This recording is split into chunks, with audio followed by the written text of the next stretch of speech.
Salut à toi, bienvenue dans cette nouvelle vidéo. Aujourd'hui, je vais te présenter un autre sprinter que tu connais déjà d'ailleurs. Il va nous présenter un petit peu son retour d'expérience après, je sais pas combien de temps ça fait que tu as lancé ton projet. Plus d'un an là quasiment. Ouais, exactement. Bon, après plus d'un an de projet, il va te dire un petit peu les déboires qu'il a eu, les chiffres qu'il a vraiment, parce que la dernière fois, on avait fait des projections, mais là, on va vraiment parler du concret pour que tu vois un peu ce que ça donne vraiment sur le terrain. Lainette, comment vas-tu mon gars? Écoute, ça va très bien. Et toi, Kendi? Ben, ça va nickel, nickel. Alors du coup, la dernière fois qu'on s'est vu, c'était sur la fin de ton chantier. Ouais. Tu étais en cours de décoration, etc. Exact. Ouais. On n'avait même pas encore commencé à louer, tu n'avais rien encore fait. C'est ça. Du coup, on va repartir de cette position-là où les travaux sont terminés. Bon, pour ceux qui veulent voir la première vidéo, on mettra le lien en dessous. Du coup, tu as fini les travaux. Comment ça se passe pour toi? Est-ce que tu es surpris parce que tu loues ou parce que tu loues pas? Comment ça se passe du coup? Surpris, ouais, j'étais très surpris en fait de la bonne surprise plutôt parce que quand j'ai commencé, ça carburait. Il se trouve que j'ai commencé en fait au mois d'août. Ok. Donc au mois d'août, ça pétait, mais quand ça pétait, franchement, ça gazait. J'avais 100% de taux d'occupation. À peine commencé et déjà c'était inondé pour le mois d'août. Ok. Après ça fluctue, voilà, ça je m'attendais. J'avais fait des prévisions de chiffres. On dépasse légèrement en fait cette prévision que j'avais calculée et par rapport en fait à ce que je vois en fait dans le marché, et on est à peu près au-dessus de ce qu'on avait prévu. Donc c'est une bonne surprise en fait. Ouais, globalement c'est une très bonne surprise. Et puis le retour en fait des clients. Le retour des clients, ça donne chaud au cœur, c'est super. Et puis la gestion en fait, humain, parce que j'ai 2 employés. Ouais. Moi-même j'étais employé, maintenant je suis employeur, donc ça change complètement l'histoire. Donc ça aussi c'était surprenant. Ouais. Mais alors du coup, qu'on reprenne un peu au moment où tu décides de te lancer, tu es salarié et tout. Et après, tu te retrouves à devoir faire des entretiens pour embaucher du monde, pour le ménage, etc. Comment tu t'es senti? Comment tu as vécu ce changement de paradigme du coup? En fait, dans mon métier, je faisais aussi des entretiens pour des gens en fait qui venaient en dessous de moi. Ok. Ça, à la limite, c'était pas très surprenant, Okay. mais par exemple, devoir en fait donner des directives pour des artisans, alors que je connaissais pas le métier, et puis c'était moi en fait qui signais les gros chèques. J'ai jamais signé autant de gros chèques de ma vie en fait. Ouais, et ça, c'était vraiment surprenant. Et puis tu rentres en fait dans un chantier, c'est toi en fait, de haut en bas, c'est à toi, c'est toi le maître des lieux, et ça c'était vraiment surprenant. Et puis quand tu vois en fait ton compte bancaire aussi, ça c'est c'est surprenant aussi. Je pense que ça c'est beaucoup plus surprenant que tous les autres combinés. Ouais, j'imagine. Moi j'aime bien les chiffres. Non, c'est cool, c'est cool. Mais justement, on va parler de chiffres un peu plus tard dans l'entretien. Alors moi, ce que j'aimerais savoir, c'est toi quand tu t'es lancé dans ce programme, je me rappelle, on s'est eu au téléphone, on a échangé longuement. Tu décides de rejoindre ce programme-là. Alors, est-ce que toi, en rejoignant le programme, tu avais cette certitude qu'au bout, il y aurait quelque chose, ou tu t'es lancé en te disant, bon, j'y vais, on ne sait jamais ce qui va se passer, on verra, on tente. Comment tu étais à cette époque-là? Ouais, à cette époque, en fait, je savais en fait que je pouvais pas continuer comme, enfin, je gagnais bien ma vie, mais il manquait quelque chose en fait, que je pouvais aller plus. Donc j'essayais un peu tout. J'investissais sur des fonds communs, j'investissais sur d'autres investissements, crypto, tout ça. Et du coup, l'immobilier, pour moi, c'est quelque chose qui prend sens en fait. Crypto, on ne sait pas en fait, donc quand on met l'argent. Là, il s'agit en fait de la pierre, donc quelque chose de certain. Donc j'avais un côté qui est sûr en fait. Si jamais ça marche pas, je revends la chose. Donc, il y a une porte de sortie en fait que j'imaginais dans ma tête. Mais d'un autre côté, je voyais aussi les vidéos en fait quand on s'est rencontrés. Je voyais des vidéos des gens qui ont vécu l'expérience sprinter et que ça donnait son fruit. Donc moi je me disais, mais il n'y a pas de raison que ça ne donne pas pour moi. Je tente. Mais par contre, à l'époque, j'avais une attente qui était beaucoup plus minime que le résultat que ça a créé. Parce que je me rappelle, je t'avais dit, toi tu me disais, c'est quoi ton attente en fait de revenus? Je te disais environ 800, 900 euros par mois. Ça pourrait être pas mal parce que c'était l'économie que je mettais chaque mois à l'époque de mon salaire. Et du coup, si on doublait cette économie, ça aurait été génial. C'était ça que j'avais en fait. Aujourd'hui, me voilà en fait rentier. On est quand aujourd'hui? Je sais même pas quelle date on est. On est la semaine, hein, je suppose. Hein, c'est tout le temps week-end pour nous. On est jeudi. On est jeudi. Hein. Voilà, donc on est rentier et voilà, je m'attendais pas vraiment à être dans cette situation. Non, mais c'est intéressant parce que je me rappelle, une fois on a échangé, on s'est vu, et du coup je dis à Lainette, du coup on va manger un truc, et puis on va manger, mais il est 14h. Je me dis, ah mince, tu dois être en télétravail. Et c'est là que tu m'annonces que en fait, tu avais décidé de quitter ton job. Quoi. Alors, comment ça s'est produit? Comment tu as décidé de te dire, ok, maintenant c'est bon, j'arrête? En fait, les travaux, bon, en tout cas, mon chantier à moi, nécessitait. Et puis moi, je voyais en fait l'engagement mon engagement vis-à-vis de l'investissement qui devrait être maximum en fait. Parce que c'est des grosses sommes. Donc il faut que je sois je prends les choses en main et que la prise de contrôle soit au maximum. Voilà. Ok. Donc, quand j'ai compris ça, je ne pouvais pas en fait le compiler avec une autre activité. C'est pas possible en fait en tout cas pour moi, d'imaginer que je serais juste dans le chantier le week-end. Et il se trouve que le week-end, ils ne travaillent pas. Je vois. Donc, qui je vais rencontrer en fait? J'aurais juste vu en fait les travaux qui avancent ou qui avancent pas le week-end, sans pour autant en fait discuter avec les gens pour comprendre le pourquoi du comment. Donc, je me disais, là, il faut agir. Après, j'avais bien établi une stratégie de sortie en fait, de mon activité précédente. Ok, je vois. Donc, je l'ai appliqué et ça s'est déroulé ainsi. Et puis, voilà. J'imagine. Donc, du coup, toi, si je comprends bien, tu as fait le choix de sauter de l'avion. Avant même que l'avion décolle, en fait. Ouais.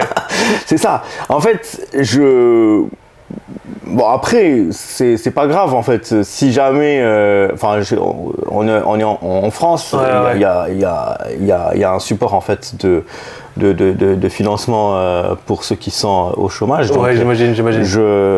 J'étais pas dans le vide si tu veux. Ouais, je vois. J'étais pas dans le vide. Et puis, si jamais j'aurais besoin en fait de retourner dans mon activité précédente, tu serais revenu. Je serais revenu. Même pour en fait, garder ma trésorerie intacte, j'aurais pu retourner. Je peux toujours en fait retourner. Il y a rien qui m'empêche. Donc, en sachant ça, je dormais bien la nuit. Purée. Mais du coup, comment tu le vis, toi, de te dire, ok, maintenant, j'ai plus à me lever le matin pour aller bosser pour un patron, mais là, aujourd'hui, je me lève pour aller travailler sur mon projet. Comment tu le vivais, ça, du coup?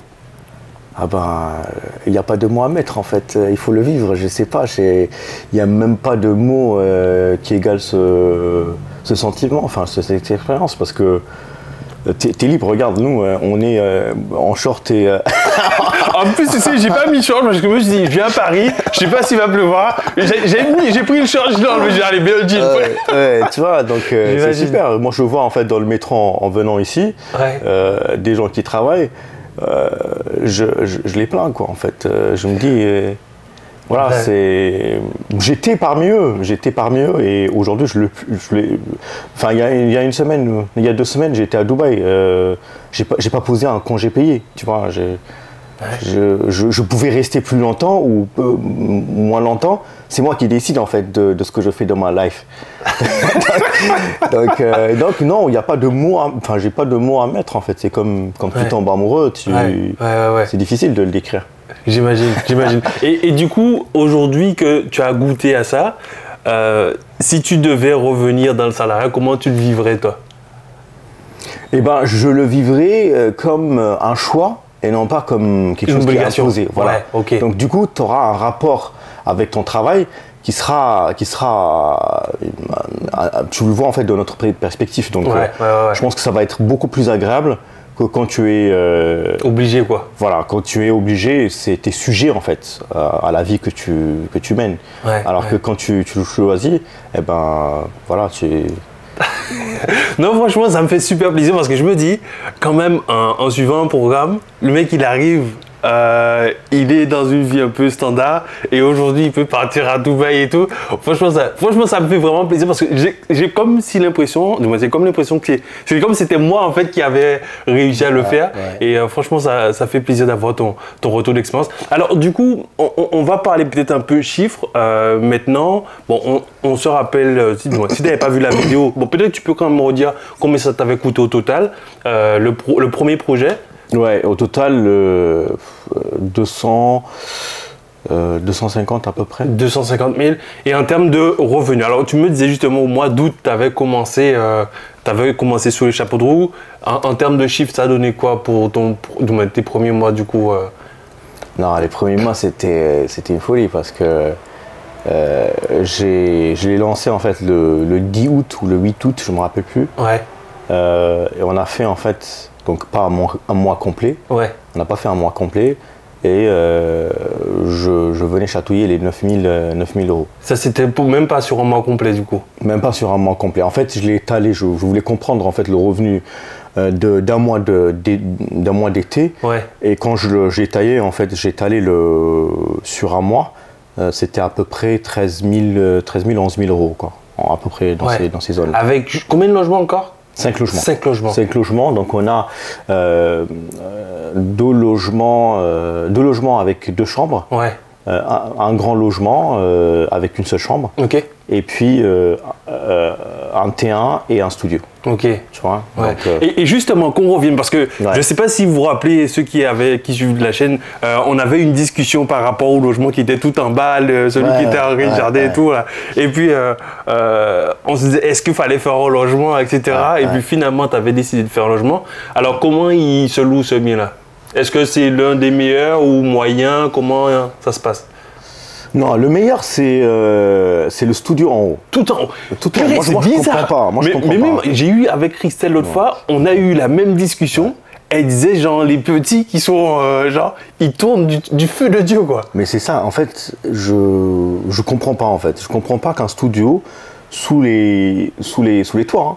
Ouais. C'est même pas un truc sexy en fait, sous les toits. Et justement, moi dans ma tête, je me disais, bon, ce logement, il va pas falloir que je donne trop, que je mette trop d'argent dessus. Parce que déjà, il aurait fallu en fait que j'aménage complètement le comble. Ouais. Déjà, il y a beaucoup de sorties. Et du coup, dans ma tête, je me disais, ça c'est le logement qui ne va pas être très rentable du fait que de sa petite surface.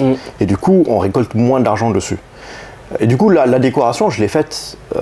Il n'y a même pas de décoration. J'ai juste posé un lit, juste posé une table et une chaise. Exact. Et c'est fini. Exact. Parce que c'est vrai que je me rappelle, avec les 2 chambres, tu avais mis pas mal de décos sur les murs. J'ai beaucoup mis des décos. J'ai acheté des sofas, un lit. Enfin, un peu comme ce que tu vois ici. C'est beaucoup plus chargé, mais le mien, c'est beaucoup plus. Beaucoup plus léger comme décoration, mais j'avais beaucoup investi en fait. J'avais beaucoup travaillé sur la décoration. Mais l'autre, je me disais, il faut pas trop mettre dessus parce que c'est pas celui qui me ramènera plus. Et j'ai tort en fait. L'expérience de temps en temps te corrige en fait. Et ça, je le dis souvent, et ça, retiens ça aussi, toi qui regardes cette vidéo, c'est que je dis souvent que personne ne sait rien. La seule personne qui a la réponse, c'est le marché.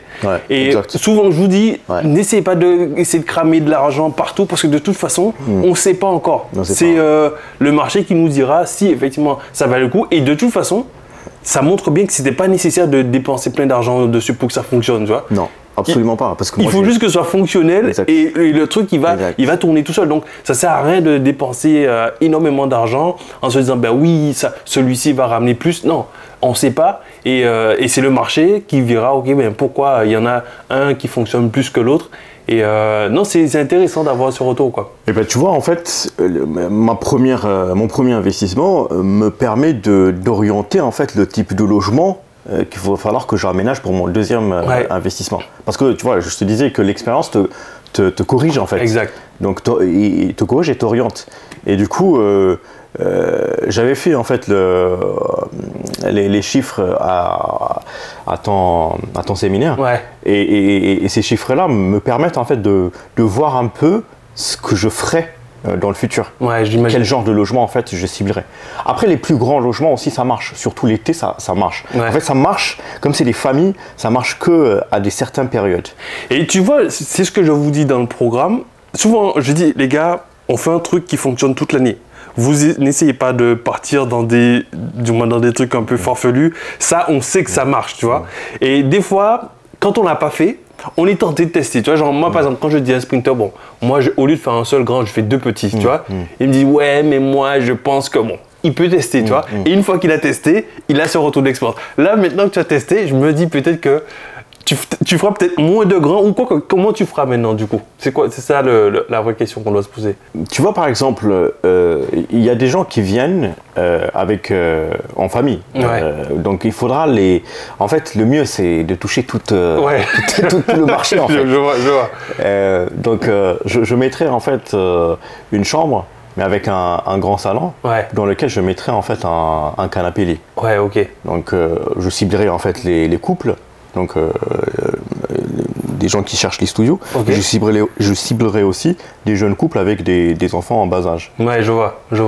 Non, mais c'est effectivement intéressant que tu puisses toi-même analyser tes chiffres par rapport à ton marché, Ouais. que tu saches, ok, qu'est-ce qui marche bien, qu'est-ce qu'il faudra que tu apportes. Et du coup, toi, en termes du moins, si tu devais faire un ratio maintenant en disant, ok, sur, je sais pas, 5 logements, j'en ferai peut-être 2 petits, 3 petits, 2 grands, 3 grands, comment tu prévois ça? Est-ce que c'est quelque chose auquel tu as réfléchi? Non, là j'ai compris que le marché en fait, il m'emmène en fait vers ce genre de logement. Ouais. Je pense que vers les grands du coup? Non, vers les plus petits. un peu plus petits. Ok, je vois. Un peu plus petits, mais intelligemment petits en fait. Ouais, je vois. Voilà, pour que le truc en fait il table en fait tous les marchés. J'imagine. Donc ouais, après il faut pas non plus, il faut être aussi assez vigilant et assez attentif aussi du marché, parce que Ouais. si on submerge en fait de logements de ce type-là, c'est sûr que le marché, on sera en fait en dessous de la demande. Ouais, forcément, j'imagine. il va falloir en fait Il faut adapter. équilibrer quoi. Donc il faut être assez attentif pour comprendre en fait, attends, il y en a combien de logements dans la ville, pour pouvoir en fait, peut-être que demain je serai en fait sur des grands logements. Ouais, j'imagine. Mais aujourd'hui, tu restes un peu sur un logement moyen quoi du coup. C'est ça. Après, tu vois, j'ai fait aussi une analyse en fait par rapport à l'investissement que tu mets dans Ouais. les grands logements. Dans les Ouais. grands logements, tu fais pas de séparation, il n'y a Ouais. pas une création C'est là, vrai. tu vois. C'est Donc vrai. il y a aussi retour par rapport à l'investissement que tu as mis. Ouais, Moi, les exact. grands logements, j'ai pas beaucoup sorti d'argent. Ouais, Donc, j'imagine, c'est vrai. donc quand je le compare avec les petits Ouais, logements, c'est tu vrai. vois, ça se vale quoi. Ouais, Ouais. j'imagine. Et justement, maintenant que tu as un peu un retour d'expérience sur ton secteur, toi, quel type de clientèle tu as eu majoritairement? Parce que souvent les gens se disent, ok, moi je fais de la courte durée, il faut absolument que ce soit des touristes. Après, je ne sais pas toi, est-ce que sur ton marché c'est plus des touristes? Est-ce que c'est plus des professionnels? Quel type de clients tu reçois? Quand c'est les vacances scolaires ou les périodes estivales, tu as tendance en fait à retrouver toutes sortes de personnes. Ouais. Enfin toutes sortes de personnes, ou des couples, des familles, Ok. mais beaucoup de touristes. Ok. Quand c'est des périodes blanches ou plates, là en l'occurrence, il y a beaucoup de professionnels. Ok. Et ouais, il y a beaucoup de professionnels en fait. Après, je connais pas en fait le motif de chaque voyageur, Ouais. mais je pense qu'il y a beaucoup plus de professionnels que de loisirs. C'est ça, ok. c'est Et pour- d'où l'intérêt justement, sans te couper, d'avoir effectivement 2 points d'intérêt dans ta ville. C'est-à-dire tu sais que tu as quand même des entreprises qui ramènent du monde et tu as aussi un petit peu des points touristiques. Exact. Après, c'est vrai que ça serait bien en fait de peut-être poser la question à chaque client, Ouais, et comme ça tu sais un peu cibler le type de clientèle ouais, j'imagine. par rapport à une période donnée quoi en fait. Donc Ouais, je vois. peut-être que là, tu me mets en fait une graine dans la tête. Peut-être qu'il faudra que je pose la question dans un mail ou je sais pas, J'imagine. faire un petit sondage, même mettre un questionnaire pour comprendre un petit peu. Mais il y en a de tout. Hein. Il y en a de tout. Il y a des gens qui viennent professionnellement, il y a des gens qui viennent pour du loisir, pour du simple loisir. Ouais, j'imagine. Non, mais ça, de toute façon, ça dépend des plateformes. Tu as parfois sur certaines plateformes l'information qui est quand même donnée. Bah, sur Booking, il demande est-ce que c'est pour du plaisir, du moins, ou pour le travail. Ouais. Mais c'est effectivement, tu pourras l'avoir. Alors ça, c'est intéressant d'avoir ton retour sur ça. Maintenant, j'aimerais avoir ton retour sur la suite. C'est-à-dire, ok, tu as fait ton premier projet, tu as les revenus qui commencent à rentrer. Bon, tu es agréablement surpris. Ça dépasse tes espérances. C'est quoi la suite? Qu'est-ce que tu as fait après du coup? Du coup, là, on va finir en fait le deuxième projet. Ok. Une fois que le deuxième projet est fait, après, là, parce que là, j'ai investi. Alors, tu dis deuxième projet, mais les gens, ils ne savent pas de quoi tu parles. C'est quoi le deuxième projet d'ailleurs? Le deuxième projet, c'est un immeuble en fait du même calibre, donc avec 5 logements. Ok. Pareil, dans la même ville. Pas très loin de l'autre. Okay. Donc du coup, je mutualise quand même sur les charges en fait des femmes de ménage. Okay. Au lieu d'en avoir en fait 2 de plus, je n'en aurai que 3. Et puis il y aura d'autres choses aussi qu'on va mutualiser. Donc le deuxième projet, c'est 5 logements aussi, avec beaucoup d'expérience maintenant et beaucoup de sagesse en fait du premier. J'imagine. Donc que je le transporterai sur le deuxième. Et du coup le deuxième projet terminé. Là, en l'occurrence, jusqu'à maintenant, je n'investissais qu'en nom propre. Ok. À partir de maintenant, si je là tu vas commencer, là tu commences à avoir des problèmes de riches quoi, du coup. Donc là en fait si je continue à investir en fait en nom propre, ça risque de me poser problème à un moment donné. Donc il va falloir en fait que je sois suffisamment intelligent de bifurquer en fait vers quelque chose de plus structurel. Du moins fiscalement. Après, c'est vrai que pour ceux qui débutent, c'est vrai que ça, c'est des questions que vous allez vous poser plus tard. Parce que là, c'est vrai que là, tu es rentré direct dans le dur avec des questions genre les gens disent pourquoi ils commencent à parler des trucs. Ça, c'est quand tu commences à gagner trop d'argent, tu commences. C'est cool que tu puisses avoir ce genre de problématique. Non, mais c'est vrai. Moi, c'est ça que j'aime bien. Tu vois, genre, là, il n'y a pas longtemps, il y a une autre sprinteuse qui m'a écrit, qui m'a dit Candy, genre, je serais un problème. Moi, j'ai un problème parce que là, genre, mes revenus immobiliers dépassent mon salaire, quoi. Donc, du coup, je me retrouve en LMP. Ouh là, comment je fais, tu vois. Et du coup, c'est le genre de problème que j'aime bien que les gens ont parce que quand tu as ce genre de problème, c'est que, tu vois, il y a de l'argent qui rentre, quoi, tu vois. Et ça, c'est cool. Moi, j'ai commencé en fait en loueur meublé professionnel d'emblée parce que j'avais pas de salaire. Ouais. Donc, c'est vrai. Donc là-dessus, il y a encore des sprinteurs en fait qui se posent la question est-ce que c'est cette année ou l'année prochaine? J'attends. Je dis mais attends le plus longtemps possible en fait pour pas payer des charges que je paye aujourd'hui. Ouais, j'imagine. Mais là en fait moi comme je travaille pas dans une activité salariale. Ouais, forcément toi LMP quoi du coup. Je suis forcément LMP. Ouais. Maintenant il faut que je passe en fait à une autre catégorie, c'est-à-dire qu'il faut que je m'organise pour créer une structure. Ouais. Et que ce soit la structure en fait qui absorbe toutes les charges, les revenus quoi. Les revenus. Non mais tu vois ça c'est quand même fou hein, parce que moi tu vois genre je me dis bon tu vois genre je suis passé par le chemin donc je l'ai vu tu vois mais moi j'aimerais bien savoir toi quand tu te vois maintenant tu as une rétrospective tu regardes dans le rétro est-ce qu'il y a peut-être 2 ans tu t'imaginais aujourd'hui être à ce stade là pouvoir réfléchir à ce genre de problématiques quoi du coup. Ouais, alors moi j'ai beaucoup d'ambition en fait, mais me retrouver dans l'immobilier, être rentier comme tu me vois aujourd'hui, non, je n'imaginais pas une seconde. Hein. Franchement, non, j'imaginais pas en fait être dans cette situation. C'est vrai que ça aussi c'est une autre surprise en fait, c'est de me retrouver en fait. Parce que j'ai beaucoup travaillé en fait pour arriver à faire ce que je faisais avant. Ouais, j'imagine. Donc laisser complètement ce que je faisais avant pour aller dans une autre chose, c'est déjà beaucoup. Ça demande beaucoup en fait de ta personne en fait. J'imagine. Donc me retrouver en fait dans une liberté complète comme ça, où tu gères ton temps, tu fais ce que tu as envie de faire. Non, jamais Non. Ouais. Mais du coup, pour des gens qui hésiteraient aujourd'hui encore à se lancer, qui se disent, bon ben, est-ce que c'est fait pour moi, etc. Toi, quelqu'un qui te dit ça, quelle est la réaction que tu pourrais avoir par rapport à cette crainte que cette personne pourrait avoir? Franchement, il faut se lancer quoi en fait. Il faut se lancer et puis la crainte. Bon après c'est normal qu'il y ait une crainte en fait. Quand on se lance, il y a certainement des choses qu'on imagine en fait. Surtout les mauvaises en fait choses qui peuvent nous arriver en fait. Et on reste bloqué à là. Donc il faut aussi tant qu'on n'essaie pas, on peut pas le savoir en fait. On imagine, mais on le saura jamais. Donc il faut le vivre en fait. Après, l'investissement qu'on entreprend, c'est même pas nous qui prenons le risque en fait. C'est la banque qui prend le risque. Donc pourquoi se soucier pour de l'argent de l'autre en fait? Enfin, c'est la banque qui prend tout le risque. Donc autant se lancer et voir ou pas en fait. Donc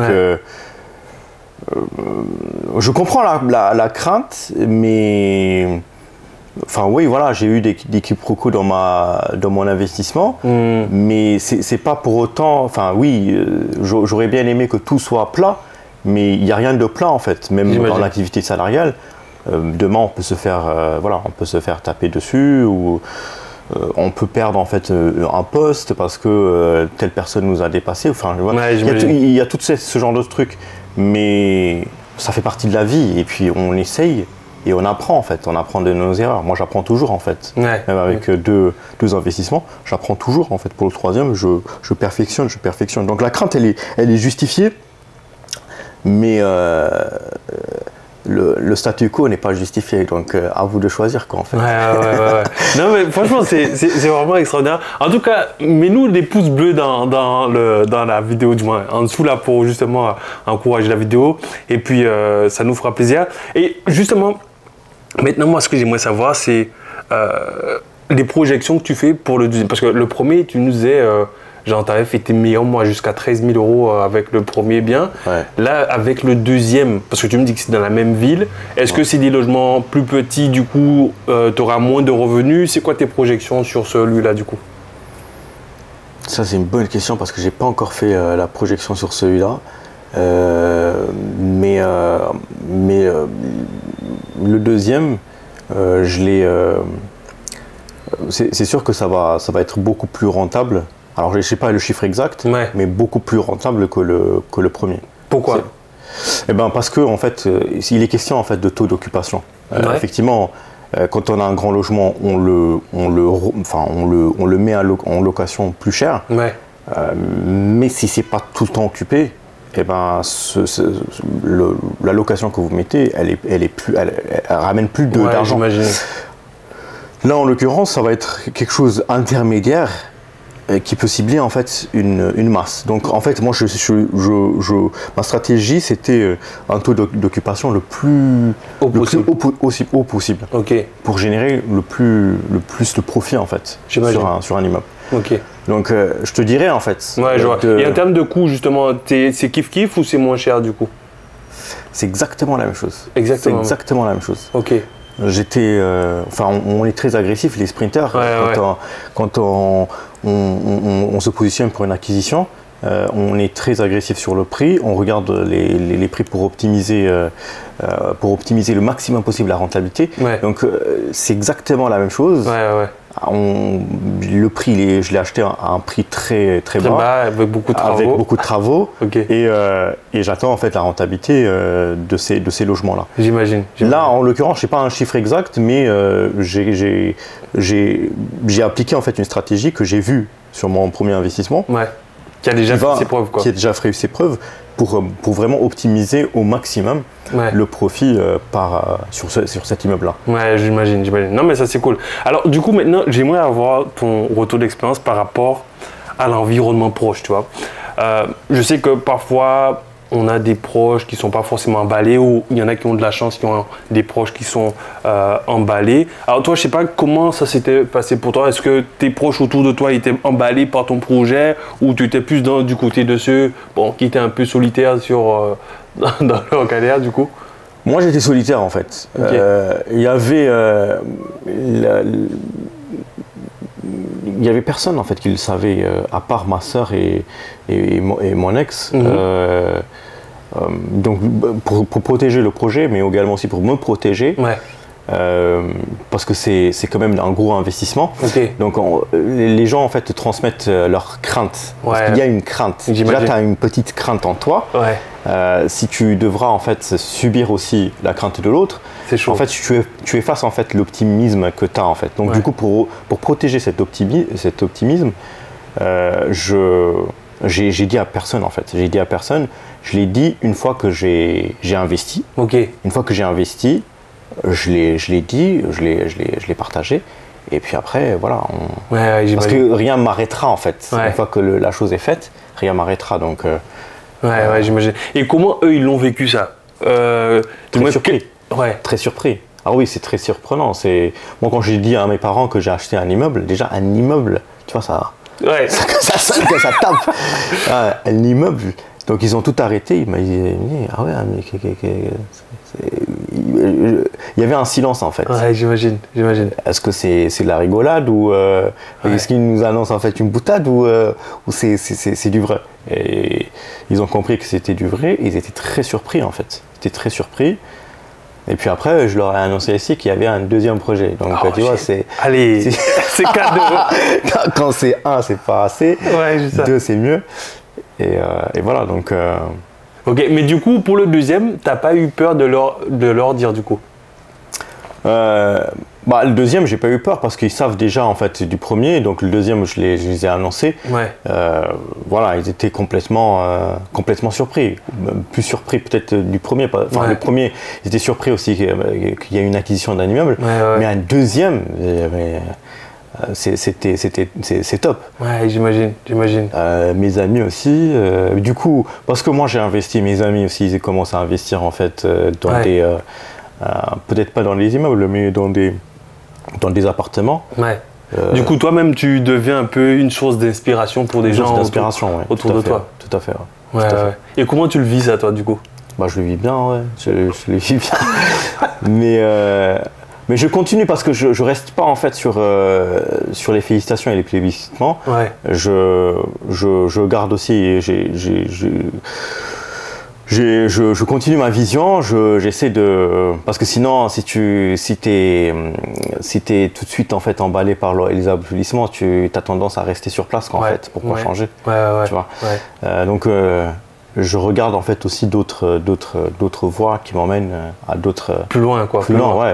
Parce que c'est ce que je disais justement il n'y a pas longtemps. Moi, je vois vraiment l'immobilier un peu comme le tremplin. C'est-à-dire qu'une fois que tu as pris ce tremplin, tu te dis en fait, tu vois qu'en fait le champ des possibles il est immense. Ouais. En fait, c'est comme si tu marchais dans la ville et tu décolles et en fait tu vois que l'horizon, il est super large, frère. Il est super large, ouais, tout à fait. Et qu'il y a tellement de trucs à aller chercher, tellement de trucs à aller faire que tu te dis mais en fait genre qu'est-ce que je faisais genre en dessous, quoi, tu vois, genre là t'as une autre vision, mais en fait tout ça tu peux pas le comprendre tant que tu l'as pas vécu, parce que même genre tu vois, des discussions comme ça on peut les avoir parce que toi tu sais de quoi je parle, tu vois, tu as le ressenti, mais quand tu l'as pas encore vécu, c'est un peu plus touchy, quoi, tu vois. Mais c'est pour ça qu'il faut juste dire ok les gars, prenez la rampe, quoi, tu vois, prenez la rampe, ensuite vous verrez ce qu'il y a au-dessus, quoi, tu vois. Mais c'est comme un palier en fait, c'est l'immobilier, c'est à chaque fois pour pouvoir en fait t'adosser ou pour quelque chose en fait qui te supporte, c'est l'immobilier. Et là en l'occurrence c'est un immobilier mais qui génère de l'argent. Ouais, ça.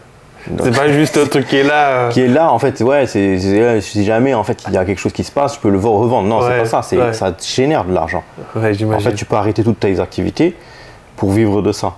Ouais. Franchement, mec, tu sais pas à quel point ça me fait plaisir de t'écouter et d'avoir justement ce retour d'expérience, parce que si je le dis, on va dire ouais, mais il raconte du flan et tout. Mais le fait que ce soit toi-même qui dise un peu le parcours que tu as pu avoir, mais du coup, je pense que c'est peut-être que ceux qui nous regardent vont se dire en fait, pourquoi pas, parce que si lui il l'a fait, peut-être que je peux le faire aussi, quoi. Parce que souvent, je disais aussi, mais mec, t'es français, tu bosses, tu es en France, t'as pas investi, mais qu'est-ce que t'attends, quoi, tu vois.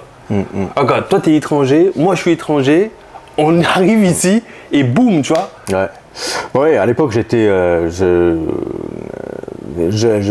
j'étais pas français encore, mais j'avais un autre passeport, donc ça rassure pas trop les banques, tu vois. Et toi-même, tu le sais en fait comment j'ai cramé en fait pour avoir des financements. Ça m'a pris 8 mois en fait pour avoir un financement, malgré le fait que j'avais quand même une bonne situation, tu vois. Mais voilà, faut pas s'arrêter en fait à des petits problèmes, des petits problèmes. Faut les surmonter. C'est ça. En tout cas, on va pas faire une longue vidéo aujourd'hui. L'idée, c'est qu'on puisse faire un truc concret, que tu puisses voir que ça fonctionne et qu'il y a des gens comme Linet, comme d'autres que tu as pu voir sur la chaîne, qui ont également des résultats. Je sais pas si tu as un dernier petit truc à dire à la caméra ou quelqu'un qui nous regarde, qui hésite encore aujourd'hui à se dire est-ce que vraiment je peux me lancer? Est-ce que ça marche? Est-ce que... Je te laisse nous dire et je ne sais pas ce que tu pourrais leur dire. Bon, moi je dis il faut arrêter en fait. Il faut arrêter de trop se poser des questions. Là c'est du concret.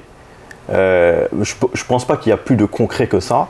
À moins qu'on investisse à votre place, on va continuer à investir à votre place si vous nous laissez la place. Donc pour moi, il n'y a pas de crainte à avoir, même si la crainte elle est justifiée. Il faut se lancer en fait. Il faut se lancer. Après, il y a toutes sortes d'investissements, mais quel investissement n'est pas risqué en fait.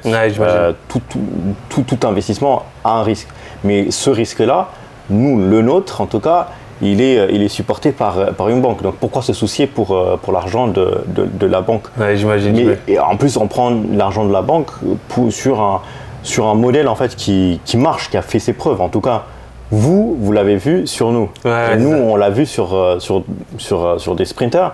Et ainsi s'est fait la chaîne. Donc prenez les bonnes. Prenez-en des graines quoi en fait. C'est ça. Non, t'as tout à fait raison. En tout cas, je pense que là, c'est vraiment une vidéo que j'apprécie beaucoup. Alors, c'est vrai que d'habitude, on va sur le terrain et tout, mais là, le fait d'avoir ce retour du moins à froid, tu te dis, ok, là, on était dans les chantiers, on a fait les travaux, tout ça s'est lancé, on était dans l'espérance, tu vois. Là, c'est du concret, on peut revenir dessus à tête reposée, à se dire, en fait, oui, j'avais fait peut-être le bon choix de me lancer il y a quelques années, quoi, tu vois. Et puis, genre, je pense que tes enfants, tes descendants te remercieront pour les choix que tu as pu faire aujourd'hui. En tout cas, j'espère que cette vidéo t'a motivé, ça t'a inspiré. Si c'est le cas, mets-le nous dans le commentaire. Mets-nous des commentaires du genre, ouais, super, c'était motivant et tout. Et puis, si tu es arrivé jusque-là, mets-nous Sprinter, je saurai que tu as vu l'entretien jusqu'au bout. Et puis d'ici là, je te souhaite une excellente journée. Je te dis à très bientôt et je te dis ciao, ciao.